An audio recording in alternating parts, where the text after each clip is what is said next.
Efésios capítulo 1, versículo 1 diz assim: Paulo, apóstolo de Cristo Jesus, pela vontade de Deus, aos santos e fiéis em Cristo Jesus que estão em Éfeso. A vocês, graça e paz da parte de Deus, nosso Pai, do Senhor Jesus Cristo. Bendito seja o Deus e Pai de nosso Senhor Jesus Cristo, que nos abençoou com todas as bênçãos espirituais nas regiões celestiais em Cristo, porque Deus nos escolheu nele, antes da criação do mundo, para sermos santos e irrepreensíveis em sua presença. Em amor nos predestinou para sermos adotados como filhos, por meio de Jesus Cristo, conforme o bom propósito da sua vontade, para o louvor da sua gloriosa graça, a qual nos deu gratuitamente no amado.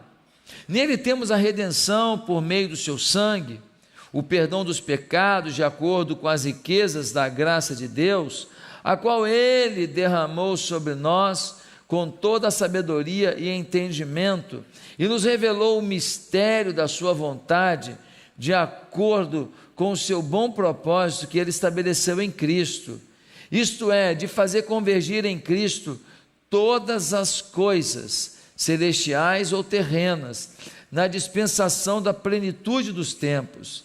Nele fomos também escolhidos, tendo sido predestinados conforme o plano daquele que faz todas as coisas segundo o propósito da sua vontade, a fim de que nós, os que primeiro esperamos em Cristo, sejamos para o louvor da sua glória. Quando vocês ouviram e creram na palavra da verdade, o evangelho que os salvou, vocês foram selados em Cristo com o Espírito Santo da promessa, que é a garantia da nossa herança, até a redenção daqueles que pertencem a Deus, para o louvor da sua glória. O apóstolo Paulo, ele começa essa carta dizendo: olha, vamos entender o que é ser do reino de Deus? E aí no versículo 13 ele diz assim: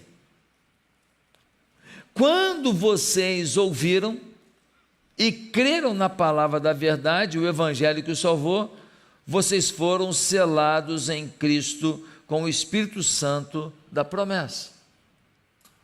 O apóstolo Paulo vai trazer um esclarecimento aqui que a igreja precisa ter. Há muita confusão sobre isso, porque ele diz: olha, tendo vocês ouvido, em outras versões, depois que ouvistes, mas ouviram o quê? Ele vai dizer: quando vocês ouviram a palavra da verdade, o evangelho que os salvou, em outras versões, o evangelho da salvação. Ele está falando: olha, para ser do reino de Deus tem que escutar a coisa certa. Para ser do reino de Deus, você não pode acreditar na coisa errada. O evangelho da verdade, o evangelho da salvação. Se ele está dizendo que tem que crer no evangelho da salvação, significa que existe algum evangelho que não é da salvação. O evangelho da salvação não é o evangelho que você só busca a sua riqueza, não é o evangelho que você busca só a sua vontade, não é o evangelho que Deus é seu serviçal e que você faz campanha e Deus então tem que dar para você o que você está pedindo, Deus tem que obedecer o que você está querendo. O evangelho da salvação não é o evangelho que começa no seu umbigo e termina nele. Eu não sou contra sonhos, comprar uma casa, um apartamento, um carro, fazer uma viagem, comer uma boa comida, comprar uma roupa. Não, ninguém está falando disso. Eu só estou dizendo que esse evangelho triunfalista, materialista, esse evangelho materialista gospel, em que o foco da vida são as conquistas humanas e o foco da vida não é servir a Deus, esse evangelho não é o evangelho da salvação. Não há problema nenhum em alguém ter, conquistar, comprar, não é essa a questão. A questão é que evangelho que você crê. Se você não comprar, não conquistar, o evangelho diminuiu, o evangelho se perdeu. Qual é o seu foco maior? O seu foco maior naquilo que Deus pode dar, as mãos de Deus ou a face de Deus, a presença dEle. Ele fala: olha, vocês que ouviram, têm que ouvir a mensagem transformadora, não a mensagem clientelista, triunfalista, conformista, que perde a essência e se conforma com o mundo. Tem muita coisa sendo falada. Por exemplo, tem pessoas que seguem vários coaches que são evangélicos, e esses coaches evangélicos, eles falam muitas coisas legais, eles citam a Bíblia em muito momento, só que a pessoa só pega aquilo que o coach está dizendo, e o coach está dizendo mais do que Deus pode fazer na sua vida, da grandeza que Ele pode promover, da força que Ele te dá, mas o evangelho não é só isso. Então essas pessoas acreditam num evangelho particionado, num evangelho limitado, num evangelho restrito. Quem está entendendo? Então ele está na igreja, tá. Ele dá dízimo, dá. Ele dá oferta, tá. Está salvo, não.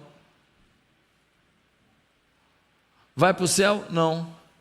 Tem a vida eterna? Não. Por quê? Porque ele crê num evangelho que é torto, que é distorcido, um evangelho que não é o evangelho verdadeiro. Ele fala: tendo ouvido o evangelho da verdade. Agora, Romanos capítulo 10, Paulo vai perguntar: mas como ouvirão se não há quem pregue? Infelizmente, tem muito crente aqui calado. Tem um monte de gente aqui que não pode falar assim: eu salvei uma vida, eu levei a Jesus alguém. Está calor, gente? Está calor? Bota mais frio aí que eu estou com calor. Tem um monte de crente que eu fico calor quando eu falo disso. Irresponsabilidade espiritual. Conhecer a verdade e não levar a verdade. O nome disso é negligência. O nome disso é falta de amor. Ver o seu vizinho trocando de carro, melhorando a casa, viajando, comendo caviar e tudo, e você não apresentar para ele o que é mais importante para ele, porque você fala: não, já está numa boa. Sinceridade, como você está sendo egoísta. Eu não queria nem falar para você o que Deus pensa da sua postura tão egoísta, de conhecer a mensagem da salvação e não deixar quem está do seu lado desfrutar. No máximo que você fez foi um dia convidar para ir na igreja. Vai num culto lá. E você fala: vai num culto lá, e você acha que você cumpriu sua obrigação. Está tudo certo já, que eu chamei para ir no culto. Irmãos, você precisa entender que você tem que agir pelo evangelho da salvação.